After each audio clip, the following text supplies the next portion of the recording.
and welcome to the end of January, aka Kansas Day, because I'm reppin', that's happening, it is. It's January 29th as I'm filming this, so, you know, end of January, it happens. It's also favorites time, and I can't believe we're back to monthly favorites, but you know what, I'm okay with it, because every day that we get away from the beginning of the year is one day closer to spring, and I am so ready for spring. It's like 60 degrees outside, and I'm like, so excited. So excited. Oh my god, so excited.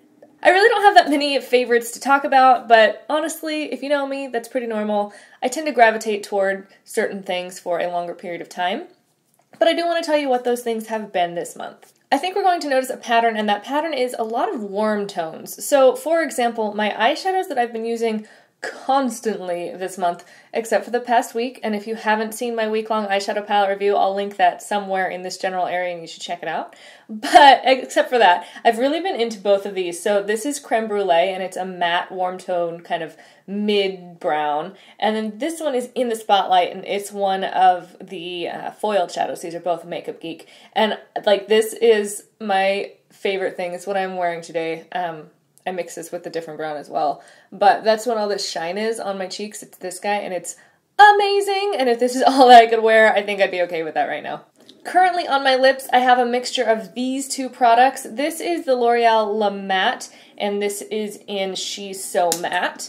And let me give you a little swatchy of this guy. It looks like that. It's so pretty. I'm super happy with this. It is matte, but it's not a drying matte, and it does last at least semi-long, probably I'm guesstimating like 6-ish hours. Not like, it's not a liquid lipstick long wearing, but it's definitely longer than a lip gloss. And then the other lipstick I've been wearing is this one. This is actually what I wore for New Year's Eve, and this is Poison Nectar from Buxom, and it is so pretty. It's just a little bit lighter and a little bit sheerer. It's super glossy. I mean, not like super glossy, but it is definitely a glossier formula. It's beautiful. So I put those two on together today. And while we're talking about warm tone lipsticks, we of course can't forget to mention Lolita 2.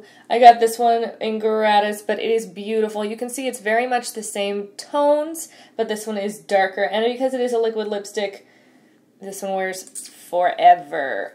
But these are a little too drying for me, the Everlasting Liquid Lipsticks from Kat Von D. So I have been wearing them over top of the Nuxe Reve de Miel, the lip balm. I got this for Christmas, and it's a lip balm, but it's matte, so it's not like glossy like the C.O. Bigelow 8-Hour Night Balm. This is like my favorite lip balm for really dry lips, but it's super glossy, and this one's not. So this is perfect for wearing under or over a lipstick. It's also really good if you're going out on a walk in the cold, which we have done a few times this month because we have a dog and it's been cold and snowy.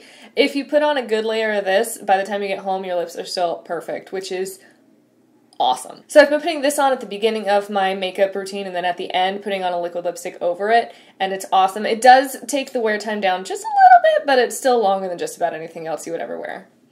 So these have been my 3 go-to colors. Let me swatch those eyeshadows for you too. This one's Creme Brûlée, and this one is In the Spotlight. Now I have to say, In the Spotlight is quite peachy when you do a finger swatch, but if you do a brush swatch, it's not nearly the same amount of payoff. You have to kind of layer it a couple times. But that's okay. Honestly, this is really, really, really metallic. So it's kind of nice to have a little bit of a choice. So I usually put this on all over my lid like that, and then maybe I tap just a little bit on right over top on the center. So just so you know, the color payoff that you're seeing in all of these swatches of these eyeshadows, not actually like that when you put it on with a brush, but that's also pretty typical. Every time that I remember to wear this, my life just like changes because I remember that it is seriously the best red. This is the NARS Velvet Matte Lip Pencil in Cruella. Unfortunately, did you see that? It's broken. It's broken. This little piece in here broke off from the rest of it, so I would have to sharpen it down to like here for it to be sharp again. So I'm just putting it in here and being careful, and it's working for now, but it is so good. Oh my god, it's so good. It's so good. That's what it looks like there. So it is pretty dark, but it's super matte, but not crazy drying, and it lasts forever.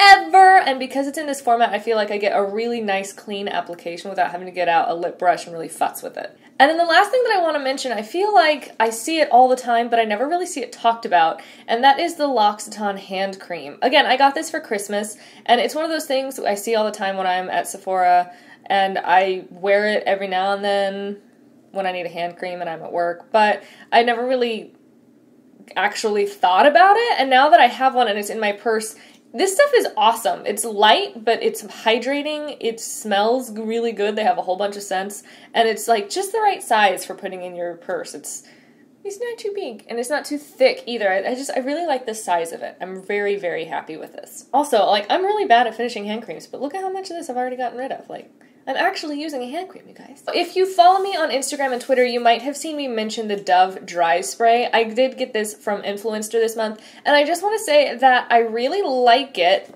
but I don't think it's going to become part of my routine. I like that it smells really good, and it smells very fragrant for a whole day, which is good on days when maybe I'm not feeling so fresh, but it's maybe a little bit overpowering probably for most people. The problem for me with this is that I always put on my deodorant after I put on my clothes, and that doesn't work with the spray at all. So I like it, and I will use it eventually, but just so you know, it's not going to like take over my life.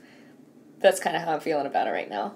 Also, I got a new microphone. I don't know if you guys have noticed this in my last couple videos. It's not actually a new microphone. It's my husband's old microphone from when he was in voice lessons, but I really like it. I'm still tweaking with it because it's like super loud. Everything that I have is turned down as quiet as it can, and I still feel like sometimes I'm too loud, but I feel like it's gotten rid of so much of the background hiss. I am so much happier right now. So I just wanted to mention that. Hopefully you've noticed it. Hopefully it makes you happy. So that is the end of my January favorites. It's not a big list, but these are all things that I have used extremely consistently all month long. I think my husband just got done cooking lunch, so I'm gonna go do that, and I will see you again very soon.